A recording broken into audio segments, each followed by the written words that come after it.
It's another fantastic day. We're in the middle of April and it's 22 degrees today. Feels like summer, but I still have many jobs to do on the boat before we can go out. We still have got a shakedown run to do, which I was hoping to do in the next week or two before our big first trip. We're going down to Plymouth, so I have to get this boat ready.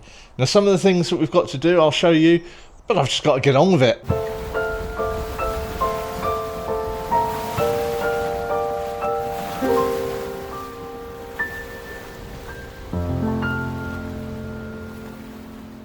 Okay, one of the first things I'm going to do is, since I've installed the new lights all down here under the water line, I'm going to fill the bilge up with water and make sure that triggers. From what I understand, it should trigger even when the isolation switch is in the off position. I want to make sure that it's working, and if that is the case, or if I have to leave it in position 1 or position 2 when I leave the boat to make sure that it will drain out if needed. So that's what we're going to do first.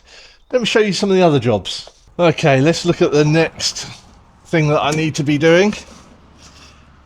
It's this glass panel. Now, we've got some scratches on the actual glass itself, and you can actually run your fingers over that, so it's quite deep, but I think I could buffer that out. Very scary sanding this plastic and doing it with maybe 800 grit, 1000 grit, 2000 grit, then cutting compound and polish. The main thing is that we're getting leaking. You'd have seen in our last videos that we were getting leaking, and when I just push the top of that, I'm not sure if you can see that, but there is a little bit of movement in the seal just up there. But I have only got a couple of weeks, like I said, before all these events start happening, and that means only a couple of weekends. So I'm not going to have time to rip that out and sand it down and everything else, but I want to make sure that it's watertight, just in case the bank holiday is a true British one, which is raining. So I want to make sure that we're covered there. So what I'm thinking of doing is actually bit of a temporary bodge fix and just seal over the top, mainly on the top side of the window. You can also see I've attempted to have a look at where the leak was coming from in the top hatch. And again, I think it's a case of having to rip it out because the sealant could be broken just on the edge, the bottom edge here, which means I need to rip it out and reseal. And again, I haven't got time for that, so I'm just going to run a very thin bead all the way around and hope that the Sikaflex is enough to sort of just keep the rain out for a little while. Right, the other thing I've got to do is make sure that the wheels and the wheel bearings are all intact and looking good. Now, this one was actually replaced in November when we went to Plymouth, and we had the trailer disaster where one of the wheels nearly fell off. The other thing are these. Now, on the other side, this, which is for the number plate bar, this one has completely sealed on the other side. Now, I made a trip down to Extreme Trailers in Southampton, and the very kind chaps down there sorted me out with some new stainless steel versions of these handles. So this metal piece, stainless steel there, that has to be pushed in just about 6 or 7 inches, and then I have to try and align it with the thread on here.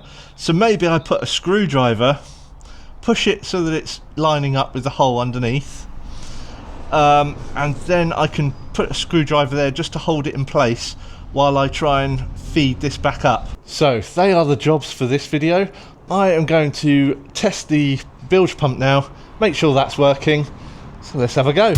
Right, first things first, let's get this bilge full of water. Just got the hose filling it up with as much water as possible until the bilge pump activates, and there we go. That all seems to be working lovely. Time to turn the tap off. Let's empty the bilge by taking out the drain plug. So job 1 is done. Now that was in the off position on the isolator switch, so even when it's in off, the sump pump will actually work. Time to tackle the number plate arms. First I have to remove these really rusty bolts with the Ooga Dooga. Those came out quite easy. Then I should be able to just pull the whole number plate arm out, and you can see the nut at the end that was holding it all in place. Now I have to try and get that metal block out from inside the frame. I just used a bit of stiff metal wire with a hook on it to try and grab it and pull it out. A couple of goes and I managed to get it. Nice. Now out with the white grease. My thinking was that if I put grease inside this and all over it, it might make it a bit more sticky so it stays in place while I try and thread the thread.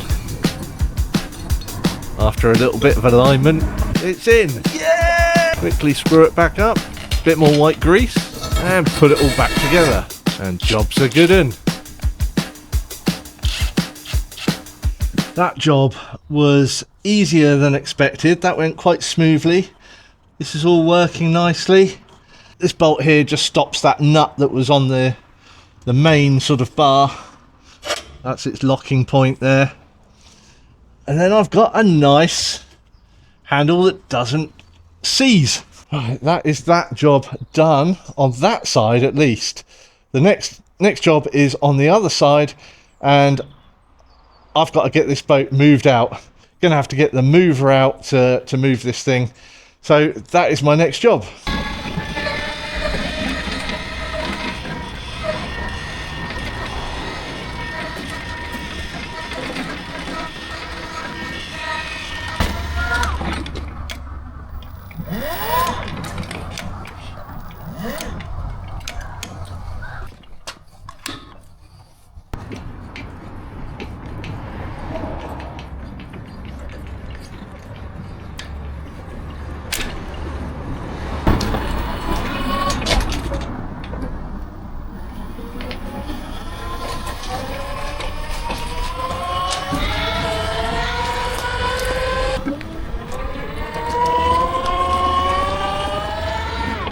On to the other side. Now this is the one that is completely seized. Absolutely, there's no budging that. So I'm going to have to try and get some sort of long-handled mole grips or something and get that turned around. Oh my goodness, that one was tough. I had to use the mole grips in the end to be able to sort of move it around. So I think while I've got the trailer pulled out on the drive, I think I'm going to check the torque ratings on these and make sure that the bearings aren't wobbling at all. Like I say, one of them was replaced. I'm going to keep an eye on the other one because I think that should be okay, but we'll have a look at it anyway. Tamar Caravans, it looked like they did open this one as well to have a look, so I'm pretty sure it's okay, but I will lift it up, check the bearings all right, and then we can torque up the nuts to make sure they're okay. We've got the boat jacked up, testing the handbrake. It's pretty solid, so before I can test the bearings and see like if there is any play in here, I've got to release the handbrake. I've chocked up the wheels with some bricks on the other side. So let's go and undo the handbrake.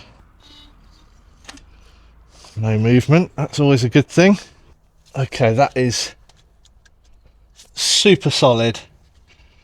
There is no play whatsoever in that at all.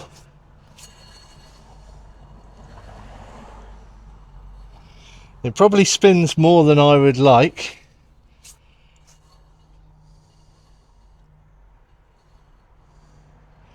Which means the brakes aren't quite adjusted correctly, but I will leave it at that, I think. Next thing is to lower it down and check these are at the right Newton meters.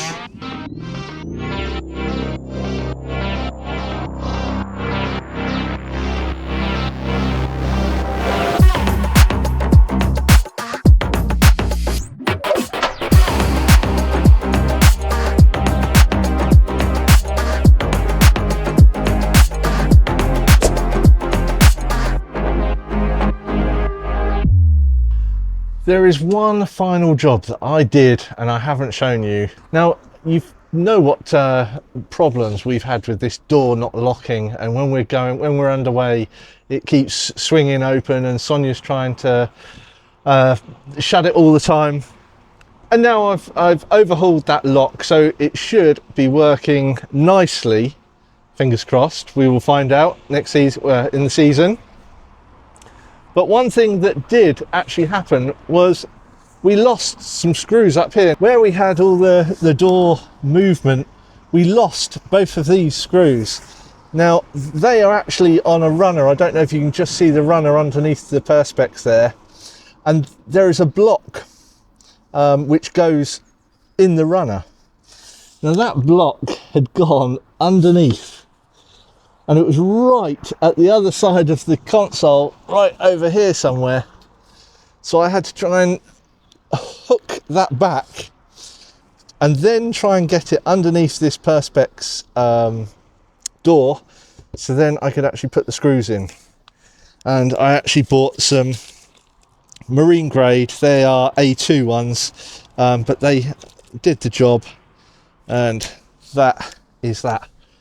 So that job is now another one complete. Right, that is all the jobs that I wanted to get done. Almost. I didn't get to the windows done, but that's quite a big job, and I need to be fresh for that one. So, but I'm pleased with what we've got done today. We've tested the bilge, we've sorted out the cabin door, we've checked the bolts on the wheels, and we've checked the bearings. And I fixed the number plate arm handles. So we've done quite a bit. In the next video, we are out on the water. I can't wait now. It's getting really close. May is when we're definitely going to go out. I'm hoping to do a shakedown run towards the end of April, hopefully, and then we're ready to go boating. So until the next video, I'll see you on the next one. Bye bye.